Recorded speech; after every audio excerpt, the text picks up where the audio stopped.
back to Environmental Science classes by Alina Farooq. In this video, we learn soil degradation, which is unit 3 of EVS lecture. So let's start. What we learn in this video, first of all, we define soil, then properties of soil, then composition of soil. Let's start. So, unit 3, soil degradation. First of all, what is degradation? Degradation क्या होता है?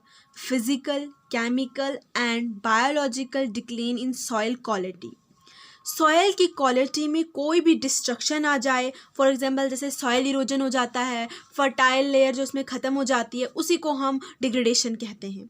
सो first of all we define what is soil. As you all know what is soil. Let's start. Soil is natural product formed from weathering of rocks by the action of climate and living organism. The soil is usually defined as any part of the earth crust in which plant grow, and it is also known as the skin of the earth. Soil एक कुदरती तोहफा है. जैसे आपको सबसे पहले आपको पता होना चाहिए वेदरिंग क्या होता है. वेदरिंग मीन्स जैसे हम पढ़ते हैं weathering of rocks. Weathering of rocks means जो रॉक जो है डे के वक्त जो है हीट अप हो जाता है एंड नाइट के वक्त कोल्ड हो जाता है, और ड्यू टू द प्रेसिपिटेशन और रेन की वजह से उसमें पानी मतलब रॉक्स में पानी चले जाता है, जिसकी वजह से वो एक्सपेंड एंड कंट्रैक्ट होते हैं और उनमें क्रैक्स बन जाते हैं, और क्रैक्स बन जाने के बाद वो टूट जाते हैं, ब्रेक डाउन हो जाते हैं, जिसकी वजह से सॉइल बनती है. 1000 of years 1 inch of soil को बनने में लगता है. तो by the action of climate. अब क्लाइमेट मीन्स जैसे मैंने कहा कि टेम्परेचर, प्रेशर, उसकी वजह से जो है सॉइल रॉक जो है टूट जाते हैं और सॉइल फॉर्म हो जाती है. Soil is usually defined as any part of the earth crust. जैसे आप जानते हैं अर्थ की 3 लेयर्स होती हैं, क्रस्ट, मेंटल, कोर. तो जो अर्थ क्रस्ट है, टॉप लेयर है, उसी में जो है वेजिटेशन ग्रो होती है, तो उसी को सॉइल कहते हैं. जिस तरीके से ह्यूमंस एंड एनिमल्स की स्किन होती है, वैसे ही अर्थ क्रस्ट की स्किन को सॉइल कहा जाता है. The study of soil. Study of soil को क्या कहते हैं? पेडियोलॉजी. स्टडी ऑफ सॉइल को पेडियोलॉजी कहते हैं. The soil science is called pedology. Properties of soil. There are 2 properties of soil, physical properties and chemical properties. Physical properties. Physical properties में हम पढ़ेंगे texture and structure. And chemical properties. Colloidal property, ion adsorption, ion exchange, soil pH. Physical properties. Physical properties में हम पढ़ेंगे texture. Second one is structure. Texture. It helps in determining the suitability of soil for agriculture.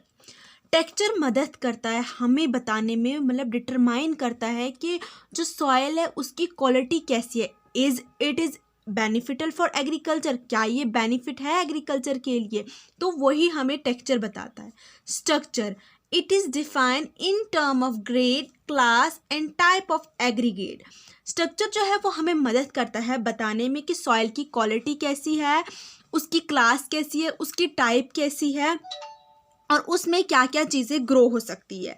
First of all हम इसमें पढ़ते हैं colour, particle density, pore space, soil permeability, moisture content. इसमें हम पढ़ते हैं टाइप. जैसे यहाँ पे सॉइल कलर बताया. सॉइल कलर में हम पढ़ेंगे ब्लैक सॉइल है, ब्लैक सॉइल है, रेड सॉइल है, लूमी सॉइल है, एक्सेट्रा. पार्टिकल डेंसिटी में हम उसकी साइज़ के बारे में पढ़ेंगे. जैसे कि हम देखते हैं कंक्रीट में, वो भी तो रॉक से बनी होती है, और सॉइल जो है वो भी रॉक से बनी हुई है, लेकिन हम कंक्रीट वाले जो छोटे छोटे पार्टिकल्स होते हैं उनको क्यों नहीं सॉइल कहते? क्योंकि जो सॉइल के पार्टिकल्स से वो थोड़े बड़े होते हैं, इसलिए हम उनको सॉइल नहीं कहते हैं. तो सॉइल हम किसे कहेंगे? जो बिल्कुल फाइनर एंड स्मॉल पार्टिकल्स होंगे उसी को हम सॉइल कहेंगे. पोर स्पेस. वो स्पेस जो कि प्रेजेंट होती है बहुत सारे पार्टिकल्स के बीच में, मेनली सॉइल पार्टिकल्स के बीच में, जिसके थ्रू जो है ऑक्सीजन एंटर होती है और वो सॉइल जो है वो रिच इन ऑक्सीजन हो जाती है. Soil permeability. सॉइल परमेबिलिटी का मतलब है कि वो एंटर करती है या इनगल्फ करती है बहुत सारे मटेरियल्स को अपने अंदर. केमिकल प्रॉपर्टीज में हम पढ़ते हैं colloidal property, ion absorption, ion exchange, soil pH. Colloidal property का मतलब है कि सॉइल जो है वो हेट्रोजीनियस मिक्सचर है और सॉइल के जो दूसरी प्रॉपर्टी है कोलाइडल में कि वो छोटी है, स्मॉल इन साइज है। आयन एड्जॉर्प्शन और आयन एक्सचेंज का मतलब है वो जब वहाँ पे रिएक्शंस होती है सॉइल के अंदर, प्लांट जो है एब्जॉर्ब करता है बहुत सारे न्यूट्रिएंट्स, तो उस वक्त जो आयन एक्सचेंज होता है वो भी केमिकल प्रॉपर्टीज़ में ही आता है।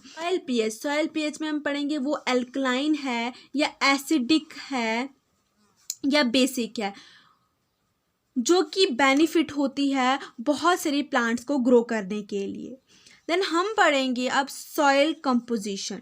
First of all we know what is composition. Composition क्या होता है? Composition means arrangement of any material in the soil on the base of quality of vegetation, soil compaction and water present. Composition of soil is divided into 4 parts: inorganic mineral, organic mineral, water and air. First of all, we define inorganic mineral. Inorganic mineral matter about 40 to 45% of the soil volume. The inorganic material of soil is composed of rock slowly broke down into smaller particles that vary in size. Inorganic mineral में आता है हमारे ज़्यादातर nutrients आते हैं। तो inorganic material जो है वो 40 to 45% जो है सॉइल की होती है। इनऑर्गेनिक मिनरल में क्या होता है, जो रॉक है वो टूट जाती है छोटे छोटे पार्टिकल्स में, और उन मिनरल्स की वजह से वो जो छोटे छोटे पार्टिकल्स होते हैं वो अलग अलग साइज में होते हैं। Organic mineral matter about 5% of the soil volume. The organic matter of soil called humus is made up of microorganism which is dead and alive, and dead animal and plant in varying stage of decay. Organic mineral जो कि आपको पता ही है, organic mineral जो है micro organism से बनता है और dead and decaying organic matter से बनता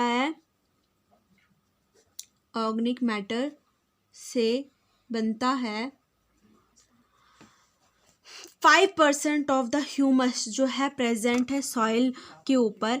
जो ह्यूमस होता है वो बहुत फर्टाइल रहती है और वो डार्क कलर में होती है। सबसे कम चीज़ वही प्रेजेंट होती है पूरे सॉइल के टेक्सचर में, और वो भी टॉप लेयर होती है और वो हेल्प करती है वेजिटेशन को ग्रो करने में। Water about 25% of the soil volume. Water obtain from atmospheric and reaction in the soil. Water जो है हमें 25% जो है प्रेजेंट होता है सॉइल में, और हमें वाटर मिलता है या तो एटमॉस्फेयर से मिलता है, फॉर एग्जांपल हमें रेन से मिलेगा वाटर, या हमें रिएक्शन इन द सॉइल से मिलेगा। रिएक्शन इन द सॉइल में बाई प्रोडक्ट की फॉर्म में मिलेगा जो रिएक्शन सॉइल के अंदर होगी। Air about 25% of the soil volume. Air obtained from the atmospheric microbes and chemical in the soil. Air जो है वो भी 25% है हमारी सॉइल में, और एयर हमें ऑब्टेंड होती है एटमॉस्फेयर से या माइक्रोब से, और केमिकल कंपोजिशन जो कि बाय प्रोडक्ट की फॉर्म में मिलेगा, और माइक्रोब जो कि रिस्पायर करेंगे उनकी वजह से मिलेगा, और एटमॉस्फेयर से जो एयर मिलती है उसकी वजह से। और ये 4 कंपोनेंट जो है रिस्पॉन्सिबल है कंपोजिशन ऑफ सॉइल के, और बहुत ही बेनिफिशियल है सॉइल के लिए। अगर इनऑर्गेनिक मिनरल नहीं होगे तो हमारे प्लांट्स में डेफिशिएंसी हो सकती है न्यूट्रिएंट्स की, जिसकी वजह से क्लोरोसिस देखने को मिलेगा हमारे प्लांट्स में। ऑर्गेनिक मिनरल बहुत ही हेल्पफुल है। अगर ऑर्गेनिक मिनरल मीन्स ह्यूमस नहीं होगा तो वेजिटेशन अच्छी ग्रो नहीं होगी। वो अगर ह्यूमस नहीं होगा तो वो एरिया डेजर्टियस माना जाएगा। वाटर नहीं होगा तो हमारे प्लांट्स ग्रो नहीं कर पाएंगे। एयर वो भी बहुत इंपॉर्टेंट है। तो ये हमने पढ़ा। Let's recall all the which we have learned.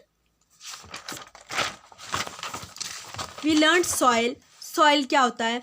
Soil is a natural product from weathering of rocks, and then we learn properties of soil. There are 2 properties of soil. First is physical property, second is chemical property. And in physical property we learn texture, structure, and in chemical property we learn ion exchange, ion adsorption, pH, and colloidal property. And then we learn composition of the soil.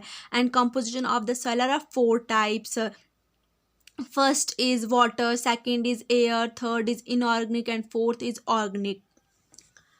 Share my videos and also subscribe my channel Environmental Classes by Alina Farooq. Stay tuned with me. Thank you.